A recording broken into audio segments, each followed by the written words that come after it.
Powerbankı bu formada əllə doldura bilirsiniz. Tutqun havada belə, baxın, günəş enerjisinə işləyən paneli var. Qapatdım, dayandı və çəkdim, yığır. Bu hissəsində kompası var. Arxa hissəsində su tərəzisi var. Ön hissəsində çox güclü bir fanarı var. Type-C girişli, mikro girişli və iPhone girişli telefonları doldurmaq üçün öz üzərində kabeli var. Bu elə bir möhtəşəm powerbankdır ki, səyahətə çıxanlar üçün, gəzənlər üçün çox lazımlı bir şeydir.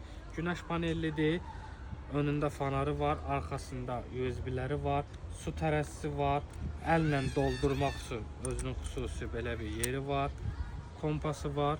Ondan da əlavə bu hissəsində 2 ədəd USB çıxışı var. Öz telefonlarınızın USB-sini taxıb işlədə bilərsiniz və Type-C girişi var. Type-C girişdə sürətli şəkildə powerbankı doldurmaq üçün nəzərdə tutulur.